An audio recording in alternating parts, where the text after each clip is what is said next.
নমস্কার, মনোজের রান্নাঘর ইউটিউব চ্যানেলে আপনাদেরকে আবার একটা নতুন ভিডিওতে স্বাগতম জানাচ্ছি। তো চলে এসেছি আজকে আপনাদের কাছে নতুন আর একটা রেসিপি ভিডিও নিয়ে। আর ভিডিওটা হচ্ছে ক্রিসমাস স্পেশাল কেক। তো এরকম নরম তুলতুলে একদম টেস্টি কেক কীভাবে বানাবেন, তো সেই রেসিপি আপনাদের কাছে শেয়ার করব। তো চলুন, ভিডিওটা যদি ভালো লেগে থাকে তাহলে একটা লাইক করবেন, চ্যানেলে নতুন হলে চ্যানেলটা সাবস্ক্রাইব করে পাশে থাকবেন, কমেন্ট করে জানাবেন ভিডিও কেমন লাগলো, আর অবশ্যই বেশি বেশি করে শেয়ার করে দেবেন, সবাইকে দেখার অনুরোধ করবেন। তো চলুন দেখাচ্ছি আজকে আপনাদেরকে এই রেসিপি। তো শুরু করছি আজকের ভিডিও। তো দেখুন, প্রথমে আমি এখানে একটা বলের মধ্যে নিয়ে নিলাম 3 চামচ চিনি গুঁড়ো। অবশ্যই চিনিটা গুঁড়ো করে নেবেন। আর এখানে দিয়ে দিচ্ছি একটা ডিম।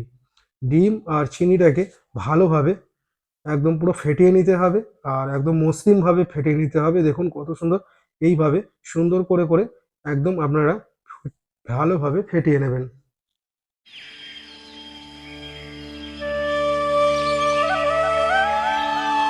1 থেকে 1.5 মিনিট ফেটানোর পর আমি এখানে দিয়ে দিচ্ছি 2 চামচ পরিমাণ সাদা তেল। আর অবশ্যই এখানে সাদা তেল ব্যবহার করবেন, সাদা তেল দিলে কেকটা আরও খুব সুন্দর হয়। এবার এটাকে আরও আমি 2 মিনিট মতন ভালোভাবে ফেটিয়ে নেব। তো আমার এখানে 2 মিনিট ফাটানো কমপ্লিট হয়ে গেছে। এবার এখানে আমি দিয়ে দিচ্ছি 1 কাপ পরিমাণ ময়দা। আপনারা দেখতে পেলেন 1 কাপ পরিমাণ ময়দা আমি এর মধ্যে অ্যাড করে দিলাম। এবার ময়দাটাকে একটু নাড়বো। অবশ্যই এখানে ময়দাটা 1 কাপ দেওয়া আছে, আর যে পরিমাণটা দিয়েছি সেটার জন্য এখানে ভালোভাবে এটা ফেটাতে পারবো না। তো সেই জন্য আমি এখানে অ্যাড করে দিচ্ছি 1 কাপ পরিমাণ একদম লিকুইড দুধ। এবার এটাকে ভালোভাবে ফেটাতে হবে, কারণ যতক্ষণ না এটা লিকুইড হবে ততক্ষণ ফেটানো সম্ভব না। তাই আমি এখানে লিকুইড করার জন্য দুধ ব্যবহার করেছি। আপনারা চাইলে জল ব্যবহার করতে পারেন, সব থেকে ভালো টেস্টির জন্য দুধটাই ব্যবহার করবেন।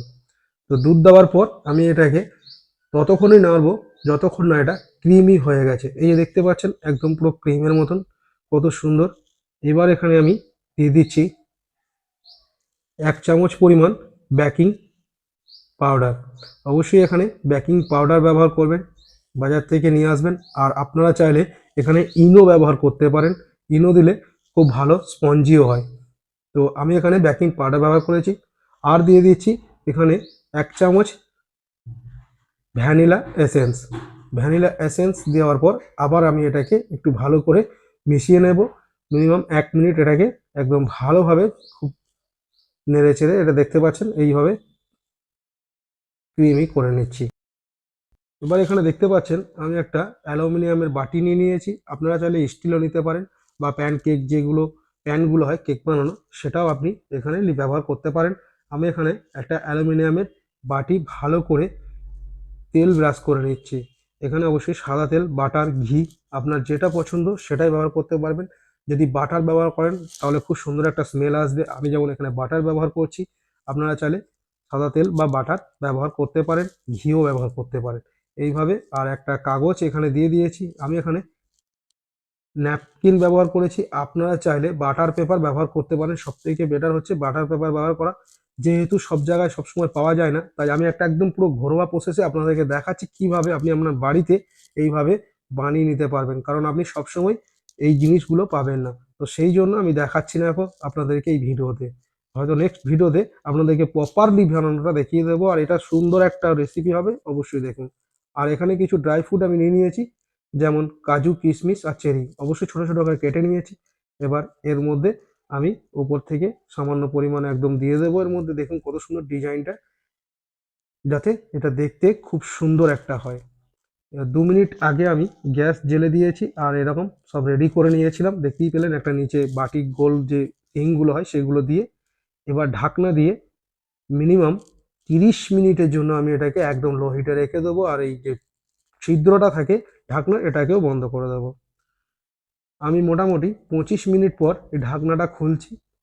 দেখুন, আপনাদেরকে দেখাচ্ছি, এরকম একটা টুথপিক দিয়ে একবার ফুটো করে দেখে নেবেন যেটা হয়েছে কিনা। অবশ্যই হালকা লেগে যাচ্ছে, তো সেই জন্য আমাকে এখনো মিনিট 5-7 রাখতে হবে, কারণ কিছু কিছু জায়গায় লাগছে, কিছু কিছু জায়গায় লাগছে না। সেটাই দেখার জন্য আমি বারবার ফুটো করে এরকমভাবে দেখছিলাম যে কতক্ষণ আর হতে পারে। তো এটা আর মিনিমাম 5 মিনিট রাখলেই এটা হয়ে যাবে। তো চলুন, ততক্ষণ চ্যানেলটা সাবস্ক্রাইব করে দিন, আর ভিডিওটা কেমন লাগলো অবশ্যই কমেন্ট করে ফেলুন তাড়াতাড়ি, আর ভিডিওটা অবশ্যই শেয়ার করে দিন। তো চলুন, আমরা এখানে টোটাল 35 মিনিট টাইম নিয়েছি এটাকে বানানোর জন্য। তো এই যে দেখতে পাচ্ছেন কত সুন্দর একটা কেক হয়ে গেছে, আমি এখানে বার করে নিয়েছি। আর এই যে দেখুন কত সুন্দর লাগছে দেখতে, আর এক ফোঁটাও পড়েনি, বা কত সুন্দর কালারটাও এসছে। তো যদি ভিডিওটা ভালো লেগে থাকে তাহলে অবশ্যই ভিডিওটাকে লাইক করুন, চ্যানেলে নতুন হলে চ্যানেলটা সাবস্ক্রাইব করে পাশে থাকুন।